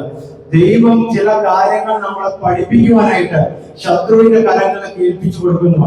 അവിടെ എഴുതി വെച്ചിരിക്കുന്നത് നമുക്ക് വായിക്കുവാൻ സാധിക്കും. ജെറമ്യാവിനോട് ദൈവം പറഞ്ഞത്, ഈ കാര്യം നീ അവരോട് പോയി പറയണം. അതേ ബാബിലോണിൽ എക്സൈൽ, അവിടെ ഒരു കഷ്ടത്തിന്റെ നഷ്ടത്തിന്റെ അനുഭവത്തിലൂടെ കടന്നുപോയ ജനത്തിനോട് ദൈവം പറഞ്ഞേക്കുന്നത്, നിങ്ങൾ ആയിരിക്കുന്ന സ്ഥലത്ത് നിങ്ങൾ എത്തിപ്പെട്ടതല്ല, ഞാൻ നിങ്ങളെ എത്തിച്ചതാണ്. കാരണം വേറൊന്നുമല്ല, സ്വയം രക്ഷയ്ക്കായിട്ട് പലതിനെയും ഉണ്ടാക്കി. അതുകൊണ്ടാണ് ജോഷുവ 24-ാം അധ്യായത്തിൽ ജോഷുവ പറയുന്നത്, ലോകത്തിന്റെ പോക്ക് കണ്ടപ്പോൾ ജോഷുവയ്ക്ക് ഒരു കാര്യം മനസ്സിലായി. ഈ സത്യദൈവത്തെ ആരാധിക്കുവാനായിട്ട് ആരും തയ്യാറല്ല. അവർ ബാക്കി ദൈവങ്ങളെ ഉണ്ടാക്കിയിരിക്കുന്നു. അവിടെ വെച്ചിരിക്കുന്ന ദൈവങ്ങളെ ഉണ്ടാക്കിയിരിക്കുന്നു. അതും അവരുടെ ആശയം ഇതൊന്നു മാത്രമായിരുന്നു: ഞങ്ങളുടെ തലമുറയ്ക്ക് വേണ്ടി ഒരു ദൈവം, ഞങ്ങളുടെ കൃഷി കാര്യങ്ങൾക്ക് വേണ്ടി ഒരു ദൈവം. പിന്നെ യുദ്ധം വന്നാൽ നിലവിളിച്ച് പ്രാർത്ഥിക്കുവാനായിട്ട് യഹോവ അവരുടെ മധ്യത്തിൽ നിന്നുകൊണ്ടാണ് യോശുവ പറയുന്നത്, ഞാനും എന്റെ കുടുംബവും ഞങ്ങൾ യഹോവയെ മാത്രം സേവിക്കും. യോശുവ അതോട് പറയുമ്പോൾ ഞാൻ മനസ്സിൽ വിചാരിക്കുന്നത് ആയിരിക്കുന്ന സന്ദർഭം ഇതാണ്: ലോകത്തിലുള്ള ആർക്കും ഈ സത്യദൈവത്തെ വേണ്ട. അവർ നിർമ്മിച്ചെടുത്ത ചില കാര്യങ്ങൾ, അവരുടെ ചില നിയമങ്ങൾ മുറുകെ പിടിച്ചുകൊണ്ട് മുന്നോട്ട് പോകുന്ന ജനത്തിന് മുന്നിലാണ് യോശുവ നിന്നത്. എന്നിരിക്കെ ഇന്ന് നമ്മൾ വായിച്ച 11-ാം അധ്യായം വളരെ വ്യക്തമായിട്ട് പറയുന്ന ഒരു കാര്യമാണ്: ഈ ലോകത്തിന്റെ ഭാഷയും ഇപ്പോൾ ഒന്ന് തന്നെയാണ്. ഈ ലോകത്തിന്റെ ആശയവും ഈ ലോകത്തിലുള്ള എല്ലാ മാനവ ജനതയുടെയും ആശയം, ചിന്ത ഒന്ന് മാത്രമാണ്. നമ്മുടെ എല്ലാവരുടെയും ഭാഷയും ഒന്ന് മാത്രമാണ്. നമ്മൾ പലപ്പോഴും കേട്ടിട്ടുള്ള ഒരു കാര്യമാണ്, നമുക്ക് ആകെയുള്ളത് 2 ഭാഷയാണ്. ഒന്ന് സ്നേഹത്തിന്റെ ഭാഷ, രണ്ടാമത് വെറുപ്പിന്റെ ഭാഷ. അപ്പോൾ രണ്ടാമത്തെ ആ ഭാഷയിലേക്ക് മാനവ ജനത എത്തിപ്പെട്ടിരിക്കുന്നു. അതാണ് ഞാൻ പറഞ്ഞത്. സഹോദരൻ സഹോദരിയോടും വീട്ടിൽ തന്നെയുള്ള 5 പേർ നേരിട്ട് നോക്കിക്കഴിഞ്ഞാൽ നേരെ ചൊവ്വേ സംസാരിക്കാൻ പറ്റാത്ത ഒരവസ്ഥ. വെറുപ്പ്, പക, ദേഷ്യം, അഹങ്കാരം, ഇങ്ങനെയുള്ള കാര്യങ്ങളാണ് ഈ അധ്യായം 11-ലും എഴുതി വെച്ചിരിക്കുന്നത്. അതാണ് ഞാൻ അധ്യായം 1 മുതൽ 11 വരെ ഓടിച്ച് നിങ്ങളോട് ഞാൻ സംസാരിച്ചത്. ഈ എല്ലാ ഭാഷകളും ഇവിടെ നിങ്ങൾക്ക് കാണുവാൻ സാധിക്കും. അങ്ങനെ ഇരിക്കെ ഒന്നുകൂടെ നമുക്ക് റോമർക്കെഴുതിയ ലേഖനം 10-ാം അധ്യായത്തിന്റെ വചനങ്ങൾ ഒന്നുകൂടെ വായിക്കാം. അവിടെ എഴുതി വെച്ചിരിക്കുന്നത്, ഈ ലോകത്തിലുള്ള ആർക്കും സ്വർഗത്തിൽ കടന്നു ചെല്ലുവാനും ഈ ഭൂമിയിലേക്ക് രക്ഷയെ കൊണ്ടുവരുവാനും ആരാലും സാധിക്കുകയില്ല. ഈ ലോകത്തുള്ള ഏതൊക്കെ പള്ളികളാകട്ടെ, ഏതൊക്കെ വലിയ പാസ്റ്റർമാരാകട്ടെ, ഈ ലോകത്തുള്ള എത്ര വലിയ ഗുരുക്കളാകട്ടെ, ആരെ കൊണ്ടും സാധിക്കാത്തൊരു കാര്യമാണ് 11-ാം അധ്യായം 5-ലും എഴുതി വെച്ചിരിക്കുന്നത്. ദൈവം സ്വർഗം വിട്ട് എനിക്കും നിങ്ങൾക്കും വേണ്ടി, എന്റെയും നിങ്ങളുടെയും ഒന്നുമില്ലാത്ത ചില പണികളെ നോക്കിക്കൊണ്ട്, ഒന്നുമില്ലാത്ത ചില ഹാർഡ് വർക്കുകളെ നോക്കിക്കൊണ്ട് അവൻ ഭൂമിയിലേക്ക് ഇറങ്ങി വരുന്നു. അതുകൊണ്ട് റോമർക്കെഴുതിയ ലേഖനം 10-ാം അധ്യായം നമ്മൾ പറയുന്ന ഒരു കാര്യമുണ്ട്: രക്ഷ വേണമെങ്കിൽ എവിടെയും കയറി ചെന്നിട്ട് ഒരു കാര്യമില്ല, എവിടെയും ആരുടെ അടുത്ത് ചെന്ന് മുമ്പിട്ടിട്ട് ഒരു കാര്യമില്ല. രക്ഷ വേണമെങ്കിൽ ഈ രക്ഷിതാവിനെ നിന്റെ ഹൃദയത്തിൽ നീ കൈക്കൊള്ളുക, അവന്റെ ആജ്ഞകൾ അപ്പാടെ പാലിച്ച് മുന്നോട്ട് ജീവിക്കുക എന്ന്. ഞാൻ രാജാക്കന്മാരുടെ കഥ പറയുകയുണ്ടായി. അവർ 99% ദൈവത്തിന്റെ ആജ്ഞകൾ കേട്ട് അനുസരിച്ചു. പക്ഷെ എന്നാണോ അനുഗ്രഹങ്ങളാൽ നിറഞ്ഞത്, ദൈവത്തിന്റെ ആജ്ഞകൾ ഒരു സൈഡിലേക്ക് മാറ്റിവെച്ച് ജീവിക്കുന്നവരെ കുടുംബ വ്യക്തി ജീവിതങ്ങളായിരുന്നു. അതുകൊണ്ട് അവരുടെ അധപ്പതനത്തിന്റെ കഥയിൽ നമ്മൾ അവിടെ തന്നെ വായിക്കുന്നു. നമുക്ക് കൂട്ടി ഒരു വചനം കൂടെ വായിച്ചുകൊണ്ട് ഞാൻ എന്റെ വചനത്തെ, ഇന്നത്തെ നമ്മുടെ ചിന്തയെ ഞാൻ ചുരുക്കമായിട്ട് ആഗ്രഹിക്കുന്നു. ഫിലിപ്പിയർക്ക് എഴുതിയ ലേഖനം അതിന്റെ 2-ാം അധ്യായം, അവിടെയും നമ്മളോട് വിശുദ്ധ വചനം വിളിച്ചു പറയുന്നത്, നിങ്ങളുടെ എല്ലാവരുടെയും മനം ഒന്നായിരിക്കണം, നിങ്ങളുടെ എല്ലാവരുടെയും ഭാഷ ഒന്നായിരിക്കണം, അത് യേശു ക്രിസ്തുവിൽ നിന്ന് മാത്രമായിരിക്കണം എന്നാണ്. ഫിലിപ്പിയർക്ക് എഴുതിയ ലേഖനം 2-ാം അധ്യായം നമുക്ക് സന്നിധിയിൽ ഒരിക്കൽ കൂടെ നമുക്ക് വായിക്കാം. ഫിലിപ്പിയർക്ക് എഴുതിയ ലേഖനം അതിന്റെ 2-ാം അധ്യായത്തിൽ എഴുതി വെച്ചിരിക്കുന്നത് ഇതേ ഒരു ചിന്താഗതി തന്നെയാണ്. ക്രിസ്തുവിൽ വല്ല പ്രബോധനവും ഉണ്ടെങ്കിൽ, സ്നേഹത്തിന്റെ വല്ല ആശ്വാസവും ഉണ്ടെങ്കിൽ, ആത്മാവിന് വല്ല കൂട്ടായ്മയും ഉണ്ടെങ്കിൽ, വല്ല ആർദ്രതയും മത്സരവും ഉണ്ടെങ്കിൽ, നിങ്ങൾ ഏക മനസ്സുള്ളവരായി, ഏക സ്നേഹം കൊണ്ട്, ഐക്യമത്യപ്പെട്ട് ഏക ഭാവമുള്ളവരായി ഇങ്ങനെ എന്റെ സന്തോഷം പൂർണ്ണമാക്കുവിൻ. അവിടെ പിതാവായ യേശു ക്രിസ്തു പൗലോസിനോട് നമുക്ക് എഴുതി തരുന്ന കാര്യം ഇതാണ്: അന്ന് ഉള്ള പോലെ തന്നെ ഏക മനസ്സ് ഇന്നും നമ്മൾക്ക് വേണം. പക്ഷെ എന്റെയും നിങ്ങളുടെ മനസ്സിൽ ഉണ്ടാകേണ്ട ഭാഷ സ്നേഹത്തിന്റെ ഭാഷയാകണം എന്നാണ് ഈ വചനത്തിലൂടെ നമുക്ക് കാണുവാൻ സാധിക്കുന്നത്. അതിന്റെ താഴത്തേക്ക് വായിച്ച ഒരു കാര്യം കൂടി ഞാൻ കൂട്ടിച്ചേർത്ത് പറയാൻ ആഗ്രഹിക്കുന്നു. എനിക്കും നിങ്ങൾക്കും രക്ഷ വേണമെങ്കിൽ, എന്റെയും നിങ്ങളുടെയും ജീവിതത്തിൽ രക്ഷ കടന്നു വരണമെങ്കിൽ ഒരേ ഒരു ശക്തിക്ക് മാത്രമേ സാധിക്കുകയുള്ളായിരുന്നു. അത് പിതാവാം ദൈവം തന്റെ പുത്രനെ, ഏകജാതനായ പുത്രനെ ഈ ലോകത്തിലേക്ക് അയച്ചു. താൻ കുരിശിൽ എനിക്കും നിങ്ങൾക്കും വേണ്ടി മരണപ്പെട്ടു. മൂന്നാം നാൾ ഉയർത്തെഴുന്നേറ്റുകൊണ്ട് താൻ കാണിച്ചു തന്ന ഒരു കാര്യമാണ്, മനുഷ്യ സൃഷ്ടിയിലൂടെ ജീവിക്കുന്ന ഏതൊരു വ്യക്തിക്കും പാപമില്ലാത്തൊരു ജീവിതം ജീവിക്കുവാനായിട്ട് സാധിക്കും. പാപമില്ലാത്ത ജീവിതം ജീവിക്കുവാനായിട്ട് സാധിക്കുകയില്ല എന്ന് വിചാരിക്കുന്ന പലരും ഇപ്പോഴും ഈ ലോകത്തുണ്ട്. ആ ഒരു ആശയവിനിമയത്തെ തന്നെ മാറ്റിമറിച്ചുകൊണ്ടായിരുന്നു യേശു ക്രിസ്തുവിന്റെ ജീവിതം ചരിത്രകാരന്മാർ, സുവിശേഷങ്ങൾ നമുക്ക് വേണ്ടി എഴുതി വെച്ചിരിക്കുന്നത്. നമുക്ക് ഒരു വാക്യം കൂടി നമുക്ക് വായിക്കാം. റോമർക്കെഴുതിയ ലേഖനം അതിന്റെ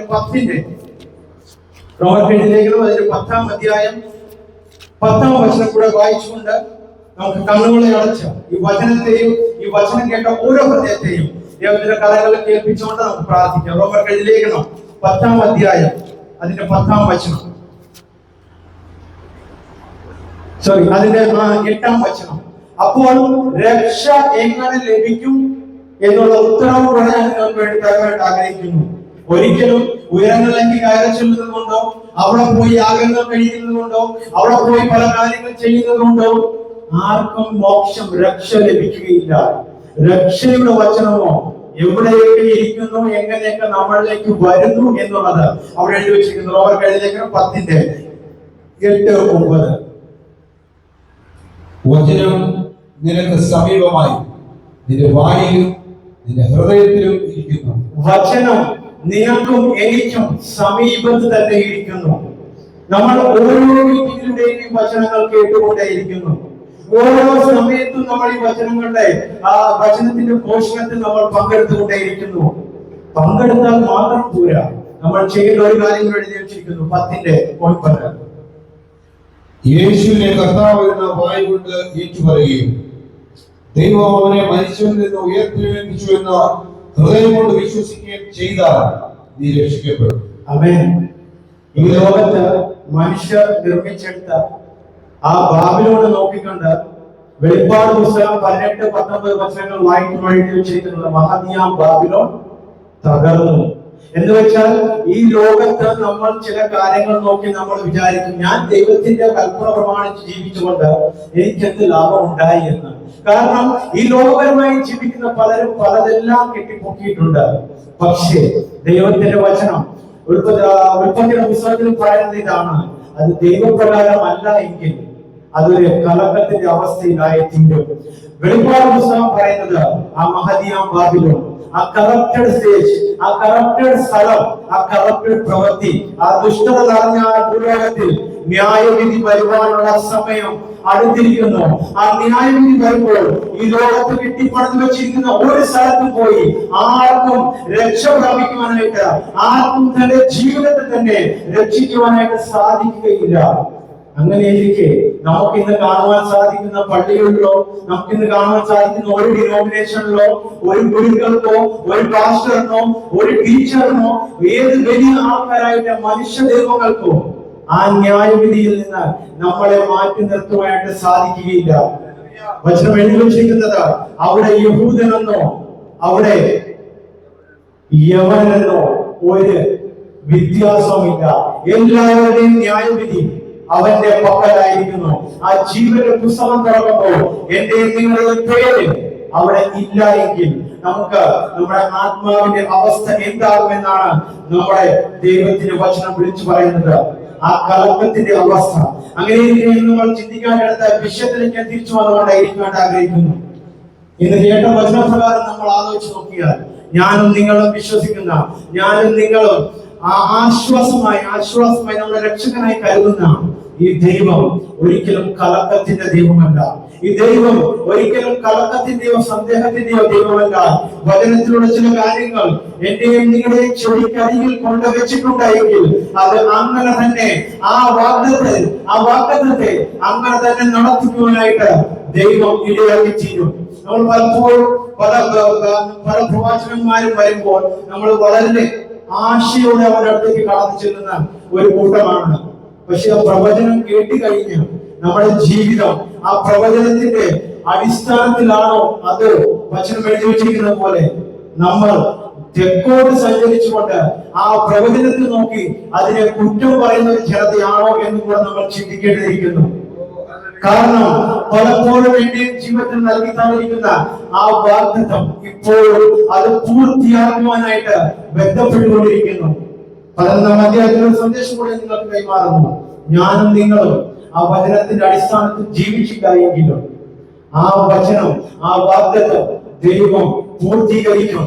ഞാനും നിങ്ങളും വിളിച്ച വിളിയുടെ അർത്ഥം മനസ്സിലാക്കി ജീവിച്ചില്ല എങ്കിലും ദൈവം എന്നിലൂടെയും നിങ്ങളിലൂടെയും ചെയ്തെടുക്കാനായിട്ട് വെച്ചിട്ടുള്ള കാര്യങ്ങൾ ചെയ്തെടുത്തിരിക്കും. ഇതാണ് സത്യസുവിശേഷത്തിന്റെ സന്ദേശം എനിക്ക് നിങ്ങളോട് കൈമാറാനായിട്ടുള്ളത്. ഈ വചനം എന്നിലേക്ക് കടന്നു വന്നത് നമ്മൾ പലരും പ്രാപിച്ചുകൊണ്ട് ദൈവത്തിലേക്ക് കടന്നു വന്നവരാണ്. കഴിഞ്ഞ ദിവസം ഓൺലൈൻ ക്ലാസ് എടുത്തുകൊണ്ടിരുന്നപ്പോൾ ഞാൻ പലപ്പോഴും കാണുന്നതാണ്, ഒരു ബ്രദർ അതിൽ ജോയിൻ ചെയ്യുന്നുണ്ട്. ഞാൻ ഒന്നില്ലെങ്കിൽ വണ്ടിയിലായിരിക്കും, ഒന്നില്ലെങ്കിൽ ഷെഡിലായിരിക്കും. അപ്പോൾ ഞാൻ അദ്ദേഹത്തോട് ചോദിച്ചു, നിങ്ങൾക്ക് ഒരു വീടില്ലേ എന്ന്. അപ്പൊ അദ്ദേഹം എന്നോട് പറഞ്ഞു, ഞാൻ യുക്രൈനിൽ നിന്നാണ് ജോയിൻ ആകുന്നത്. എനിക്ക് വീടുണ്ടായിരുന്നു, ഞാൻ വേറൊരു മതസ്ഥനായിരുന്നു. ഞാൻ ഈ സത്യമചനത്തെ ചോദ്യം ചെയ്ത് ഇത് ഒരു എന്ന് എണ്ണി ജീവിച്ചിരുന്ന ഒരു വ്യക്തിയായിരുന്നു. പക്ഷേ നമുക്കറിയാം ഉക്രൈനിൽ സംഭവിച്ചത് എന്താണെന്ന്. തന്റെ വീടും കുടുംബവും ചാർച്ചക്കാരും നഷ്ടപ്പെട്ടതിന് ശേഷം താൻ പറഞ്ഞു, ഞാൻ ഈ ലോകത്തെ ഈ സത്യവചനത്തിലൂടെ, ഈ വചനത്തിന്റെ കണ്ണുകളിലൂടെ കാണുവാനായിട്ടിടയായി. അപ്പോൾ എന്റെ ജീവിതത്തിൽ, എന്റെ നിരാശകളിൽ, എന്റെ ദുഃഖത്തിന്റെ അവസ്ഥ, എന്റെ കഷ്ടത്തിന്റെ അവസ്ഥയിലും ഈ വചനത്തിന്റെ കണ്ണുകളിലൂടെ ഞാൻ കണ്ടപ്പോൾ താൻ പറഞ്ഞത്, എനിക്ക് തോന്നിയ ഒരു ചിന്തയാണ് ഈ വചനത്തെ ഇനിയും പഠിക്കുക. താൻ പറഞ്ഞു, അന്ന് താൻ ഒരു തീരുമാനമെടുത്തു, ഈ യേശുവിനെ രക്ഷകനായി സ്വീകരിച്ചുകൊണ്ട് ഈ യേശുവിനെ പിൻപറ്റി ജീവിക്കുക എന്നുള്ളത്. തന്റെ ജീവിതം വളരെ ദുഃഖകരമാണ്. തന്റെ മാതാപിതാക്കളും തനിക്ക് ഒരു സിസ്റ്റർ ഉണ്ടായിരുന്നു, സഹോദരി ഉണ്ടായിരുന്നു, ആരും ഇന്ന് ഭൂമിയിലില്ല. അപ്പോൾ ഞാൻ ഒന്നിരുന്ന് ആലോചിച്ച് നോക്കി, നമ്മുടെ കഷ്ടതയെ, ഞാൻ ആയിരിക്കുന്ന അവസ്ഥയെ, നമ്മുടെ ജീവിതത്തെ ഈ വചനത്തിന്റെ കണ്ണുകളിലൂടെ നോക്കിയാൽ നമ്മുടെ ജീവിതത്തിൽ ഒരിക്കലും കലക്കത്തിന്റെ അവസ്ഥയല്ല, സമാധാനത്തിന്റെ സന്ദേശമാണ് ഈ വചനം നൽകി തരുന്നത്. നമുക്കൊരു നിമിഷം കണ്ണുകളെ അടച്ച് ഇന്ന് നമ്മൾ കേട്ട സന്ദേശത്തെയും നിങ്ങളുടെ ഹൃദയത്തെയും ദൈവത്തിന്റെ കരങ്ങളെ കേൾപ്പിച്ച് പ്രാർത്ഥിക്കാം. അതിനു മുമ്പായി നമുക്ക് ഒരു പാട്ടിന്റെ 2 ചരണങ്ങൾ നമുക്ക് പാടാം. പാടിയ ശേഷം നമുക്ക് കണ്ണുകളെ അടച്ച് നമുക്ക് പ്രാർത്ഥിക്കാം. Thank you, Jesus. Hallelujah. Thank you, Jesus. നമുക്ക് വേണ്ടി ദൈവം ചെയ്തതിന്റെ എല്ലാ നന്മകളെ ഓർത്തു കരങ്ങളെ ഉയർത്തിക്കൊണ്ട് നമുക്ക് ദൈവത്തെ മഹിമപ്പെടുത്തിക്കൊണ്ട് നമ്മൾ നിൽക്കുമ്പോൾ, ആ കോറസ് നമ്മൾ പാടിക്കൊണ്ട് നിൽക്കുമ്പോൾ, ആ കോറസ് കഴിയുമ്പോൾ മുന്നോട്ട് കടന്നു വന്ന ഇന്ന് കേട്ട വചനത്തെയും ഇവിടെ കടന്നു വന്നവർക്ക് വേണ്ടി ആശീർവാദത്തിന്റെ ഒരു പ്രാർത്ഥന നമുക്ക് വേണ്ടി നൽകുന്നതായിരിക്കും. നമുക്കിപ്പോൾ 2 കരങ്ങളെയും ഉയർത്തിക്കൊണ്ട് ദൈവത്തിന് നന്ദി കരയിക്കൊണ്ട് നമുക്ക് ആ ഹല്ലേലൂയ കോറസ് പാടാം.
അവിടുത്തെ സന്നിധിയിലേക്ക് കടന്നു വരും.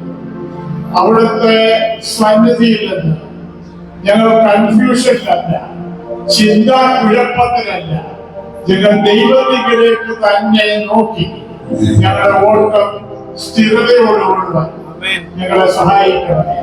തകർന്നുകൊണ്ടിരിക്കുന്ന ലോകത്തിൽ, നിശ്ചയമില്ലാത്ത ലോകത്തിൽ, മലീമസമായിക്കൊണ്ടിരിക്കുന്ന ലോകത്തിൽ അങ്ങനെ നോക്കി വിശ്വാസത്തിന്റെ നായകനും പൂർത്തിവരുന്നവരുമായ യേശുവിനെ മാത്രം നോക്കിയാൽ അവിടെ ഞങ്ങളെ സഹായിക്കണമേ. ഇന്ന് വയറ് പകർന്നതിന്റെ മക്കൾ അവിടുത്തെ കരങ്ങളെടുത്ത് ഉപയോഗിച്ചുകൊണ്ട് ഞങ്ങൾ നന്ദി പറയും. ഈ വചനങ്ങൾ തുടർന്നും ഞങ്ങളുടെ ഹൃദയത്തെ കുഴി ചെയ്യുവാൻ അവിടെ ഞങ്ങളെ സഹായിക്കണമേ. അവിടുത്തെ വേദനയ്ക്ക് വേണ്ടി സമർപ്പിക്കപ്പെട്ട ഈ സ്തോത്ര വഴിപാടിനെ അവിടുന്ന് മാറ്റി അനുഗ്രഹിക്കണമെന്ന് യേശുവിന്റെ നാമത്തിൽ അപേക്ഷിക്കുന്നു. കൃപയോടെ കേൾക്കണമേ.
നമുക്ക് കണ്ണുകൾ അടച്ച് പ്രാർത്ഥിക്കാം.